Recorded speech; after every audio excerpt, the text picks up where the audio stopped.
Welcome both OG and new viewers.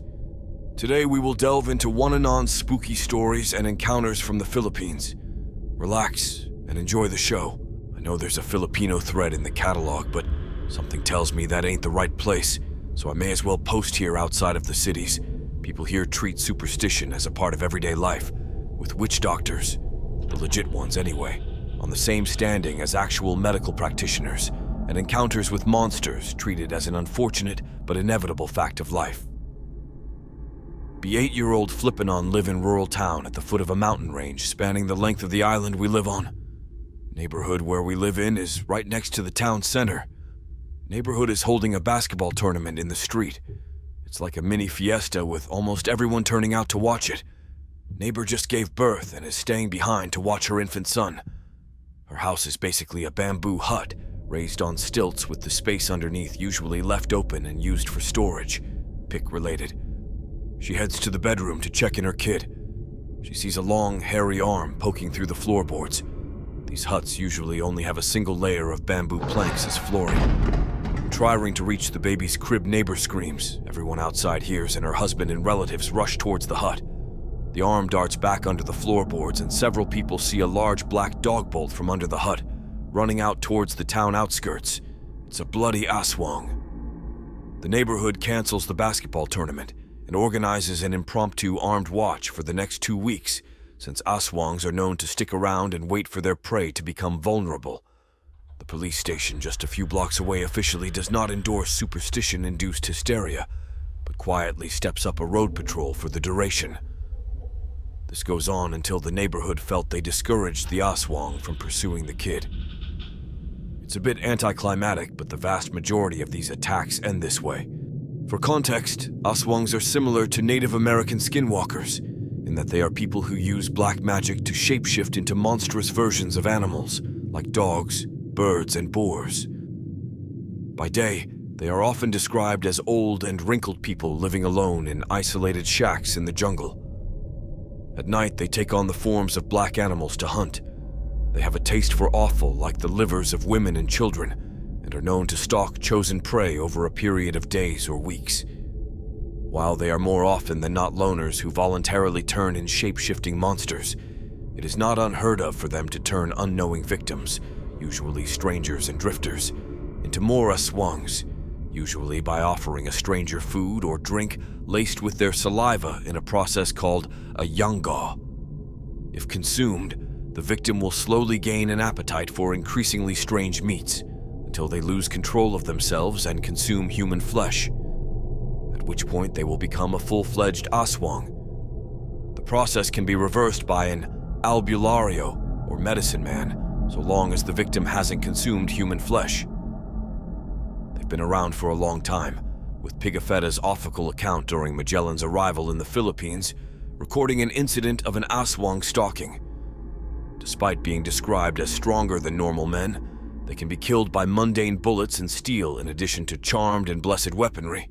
Thought it's recommended that they be confronted when in their human form, as they lack their superhuman strength during the day. I got other stories if anyone is interested, though they're all a bit more personal in scale. Be 9 years old. Get really interested in this popular book series about IRL ghost stories. Overactive imagination gets worked up to the point where I'm nervously jumping back from my aunt suddenly slamming her glass on the table. Go to sleep with my grandmother one night. I didn't have my own room back then. Suddenly wake up at some ungodly time in the early morning. Open eyes, room is dark and I'm facing the wall. Notice a weird noise above me. Sorta sounded like static heard through water, or that background noise you hear when you play a low bitrate sound file at high volume. Look up. See this writhing black mass of something stuck on the wall above my head. It kinda looked like a pool of black around half the size of my bed. Looked vaguely like frozen molasses. Being a 9-year-old, I immediately moved to cover myself with my blanket, except I can't move. Didn't thought sleep paralysis was real until then. The black thing just stays there on the wall, menacingly making its weird static noises. Don't know what to do. Just avert my eyes from that thing and try to mumble the Lord's Prayer over and over again. Felt like hours, but finally able to move my hands again. Immediately cover myself with blanket and cower in place until I pass out. Wake up in the morning to my grandma scolding me for wetting my pajamas. Something I haven't done in years. Don't bring it up with anyone else.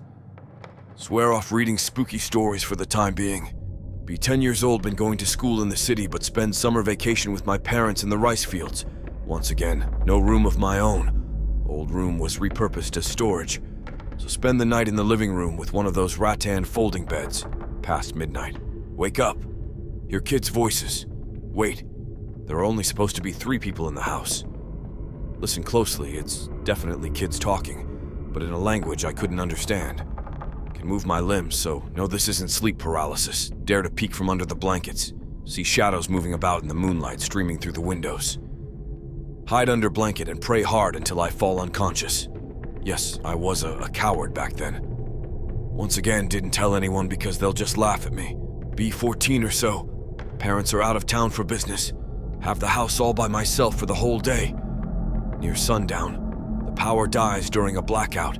Not worried at all since nothing spoopy happened in the house after the disembodied child voice incident in the living room just lazing on the sofa. Notice a weird shadow being cast that definitely isn't in the direction of the setting sound. That's weird. I haven't lit any candles and I made sure the gas line was shut after lunch. Get up and look towards where the shadow is coming from. See a weird blue glow in the kitchen just past the dining table. It doesn't look like a fire, more like the shape of a candle flame, only blue and apparently reaching the height of the pantry, and the kitchen stare at it long enough to realize that it isn't supposed to be there. Being scared, I ran the hell out of the house. Crossed the road and stopped just outside my neighbor's house. Could still see the blue glow from there. Watched it fade within a couple of minutes. Waited outside until my parents came back. Be 16 in high school. Stay way past school hours to finish a filmmaking project. For some background, the land the high school was built on was donated by the families that previously owned it because they couldn't exploit it properly. By that, I mean that it was frequented by encantos. Encantos are kinda like fae, in that they inhabit woods and are known to mess with people who wander in those woods. Primary difference is that they are less arbitrarily sadistic and more just plain horny, being notorious for appearing in front of young women and trying to charm them into disappearing into their realm. Anyway, having the land bulldozed and cemented over may or may not have driven them away, but people still didn't want their kids wandering about there after dark. But there we were, me and 2 other classmates, call them Joe and Janet. Stuck there after 6 p.m. We finished up rendering the footage, and we hurriedly locked up the classroom. With the classroom lights turned off, it's nearly pitch black in the section of the school we were in, the only light being that of the moon and our phone flashlights. While I'm fumbling with the lock, Janet says she sees someone else here with us. Joe and I look at where she was facing and see nothing. Ha ha ha, very funny. Senpai finished closing up and very quickly walk away. Noticed Janet kept lagging behind and looking back. Janet, what's up with you? Me and Joe still see nothing. Janet doesn't answer, and the wind picking up definitely isn't helping my nerves. Joe goes back to grab Janet, at which point a rock materializes out of nowhere and hits the ground to Joe's left. What the hell, look around and see no one else with us who could have thrown the rock. Joe and I share a look, and despite having no Hispanic blood, he's almost as white as a ghost. Joe grabs Janet and tries to pull her back to us. Another rock lands closer to where Joe is standing. He doesn't wait for another hint, and just bolts down the path, dragging Janet, who's still out of it. Despite being tensed up for the last minute, I stare at them for several seconds as they run before it occurs to me that it might be a good idea to follow them. We sprint a couple of 100 meters until we're past the school gates, which we did not bother to close up, and under the light of a street lamp. We're breathing hard, and Janet only just then asks how she got here. Turns out the last thing she remembered was exiting the classroom, and everything went blank after that. Well, screw that. Can we please not do that again? Joe escorts Janet home since his house was close to hers. Talk about it the next day. Classmates eat it up since it was a good spook. A couple of other classmates talked about seeing strange people around the school grounds at dusk and after dark, but I never stuck around school past 5 p.m. after that incident. Be me in college, so I have to stay in my grandma's house in the city. I get my own room now, except it's in the house basement. Well, you gotta make do with what you get. Aunt says that the basement is haunted, and and that she felt a presence there while sleeping. Well, I've been in here for more than a year, and the only presence I felt was a cockroach crawling into my rice bowl. Get home from morning class around 10 a.m. Next class is late in the afternoon, so I figure I may as well take a nap. Sorta mastered lucid dreaming ever since the last time I had sleep paralysis. Basically, somewhat master lucid dreaming can control elements of my dream, so long as I'm aware I'm dreaming doing that, however basically drives me closer to being awake. Don't remember what the prior dream was, but decided to change it. Now I'm dreaming that my grandmother walked into my room and was asking why I was crying. Realized that she spoke with a different voice, a voice that was scratchy and high. She's slowly walking towards me while repeating, "Are you dreaming, Anon?" In that twisted cat voice. Try to change dream again, mess up and end up in a weird, half-awake state. I have one eye open seeing my room IRL, while the other eye is somehow still in the dream, where the thing that looks like my grandma is slowly walking towards me. Try to move, only to realize that my limbs can't move no matter how hard I will them to. Darn sleep paralysis again. So while Dream Grandma is ominously approaching and sounding like a skinwalker, I'm paralyzed both physically and internally, with an intense feeling of fear and impending doom. This stretched on for what felt like dozens of minutes while I'm panicking. Remember a snippet from reading about sleep paralysis before? That your muscles lock up to prevent you from acting out your dreams. Not sure how I went from there, but I willed myself fully back into the dream. Suddenly I can move again. Throw a punch at the Dream Grandma IRL body spasms like it's throwing a punch, and I collapse back into bed, sweating and breathing hard. Turn on all the lights in the room and sleep with a sleeping mask for the next week. Be me circa late 2016, going home to the rice fields from an appointment with my doctor. Just me and Dad in the family van. Dad decides to take alternate route home since the usual road is choked with traffic, due to all the road construction going on. Alternate route passes through the boondocks. Think of a lonely road sparsely lit by streetlights every 100 meters, and enclosed on both sides not by rice fields, but by literal mountain jungle. It's just after sunset, and the sky still has this faint glow from the sun hidden behind the mountains. Going through one of the really isolated stretches of the road. Hairpin turns weaving through the hills, and a steep drop into a fast-flowing creek on one side. Massive trees sticking out nearly diagonally from the hill face on the other, on part where one tree stretches out to nearly form a canopy over the road, was scanning the skyline. Suddenly, something big flies just below the tree canopy. Couldn't make it out in the fading light.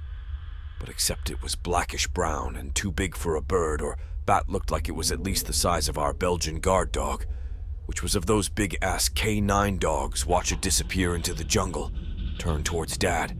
He apparently didn't notice it, or just pretended to not notice it.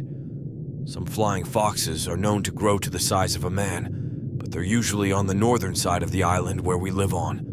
There's an entire mountain range between where this happened and where they usually live. Final year in college. Go back to the rice fields to celebrate town fiesta with high school buddies. Get very drunk and have an all-around good time. Platonically hug best bud.